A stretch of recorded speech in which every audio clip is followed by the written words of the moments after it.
आज 28 सितंबर को शहीद भगत सिंह की एनिवर्सरी है, बर्थ एनिवर्सरी। आज उनका जन्मदिन है। आज हम चेक करेंगे कि कौन सी बातें भगत सिंह को भगत सिंह बनाते हैं, क्योंकि भगत सिंह को भगत सिंह बनाना, मैं एक बात कर रहा हूँ ब्रांड की, क्योंकि आज भगत सिंह एक ब्रांड है करेज के, ब्रेवरी के।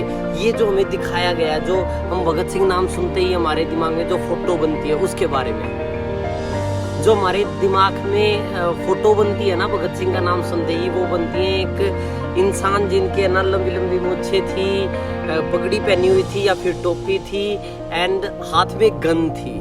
एक्चुअली ये रियल फोटो या रियल इमेज नहीं है भगत सिंह की, ये हमें पोर्ट्रे की गई है। भगत सिंह के बारे में सबसे बड़ा फैक्ट ये है कि उन्होंने अपने लाइफ टाइम में है ना 500-550 से ज्यादा किताबें पढ़ी हैं, ये फैक्ट है। एंड वो किताबें जेल में जाने से पहले 250 किताबें उन्होंने पढ़ी थी। जेल में रहने के बावजूद उन्होंने अपनी पूरी लाइफ में 300 किताबें वहां पढ़ ली थी। जो सबसे ज्यादा वो चीज पढ़ते थे वो थी लिटरेचर।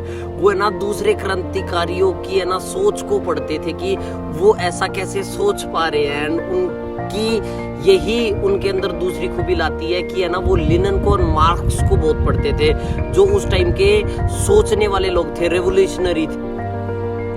शहीद भगत सिंह एक नास्तिक थे, एथिस्ट थे। वो भगवान में बिलीव नहीं करते थे। सुनने में अजीब लगता है, भगवान में बिलीव का मतलब ये नहीं है कि वो विरोध करते थे उनका, बस वो ये कहते थे कि है ना जिन्होंने ये दुनिया बनाई है ना, वो एक ऐसा नहीं हो सकता कि है ना बहुत ही ज्यादा तो उन्होंने अमीरों को दे दिया और दुख तकलीफ उन्होंने गरीबों को दे दी है, क्योंकि गरीबों को है ना पिछले जन्म का पाप वो भुगत रहे हैं।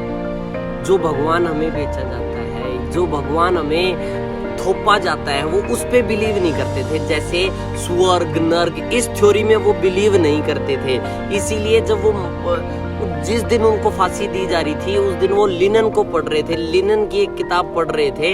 एंड जेलर ने कहा कि आप भगवान का नाम लीजिए, आज आपका आखिरी दिन है। तो उसने कहा कि अब कुछ टाइम के बाद है ना मेरा अस्तित्व खत्म हो जाएगा, तो मैं क्या पढ़ूं। भगत सिंह की सबसे इंपॉर्टेंट अगर सोच की अगर हम बात करें, वो है रेवोल्यूशनरी, क्रांतिकारी सोच के ऊपर उनके है ना बहुत प्यारे वर्ड्स हैं कुछ, जो कहते हैं कि क्रांतिकारी सोच कैसे आती है। वो दो चीजें हैं। सबसे पहला है मर्सीलेस क्रिटिसिज्म, मतलब बिना रहम के गलत को गलत कहो।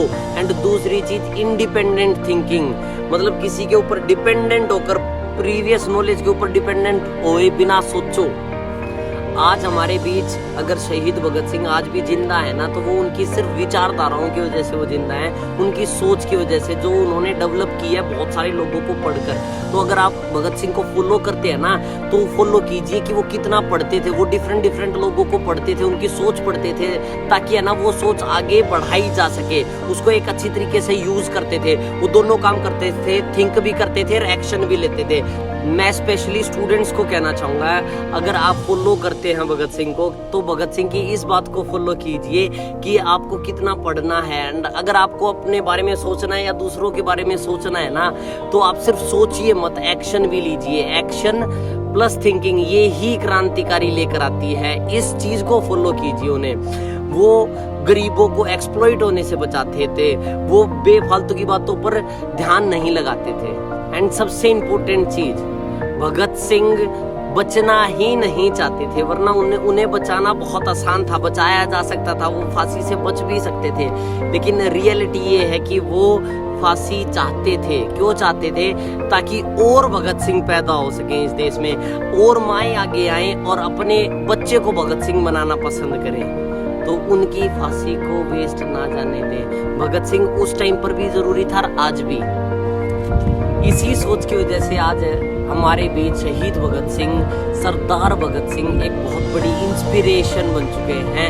हर बच्चे के लिए जो भगत सिंह बनना चाहता है, कहीं ना कहीं हर एक माँ के लिए जो चाहती है कि मेरी कोख से भगत सिंह पैदा हो। सो अगर आप अपने अंदर भगत सिंह की क्वालिटीज को डेवलप करना चाहते हैं, तो उनके जैसा थिंकर बनिए, उनके जैसा एक रीडर बनिए।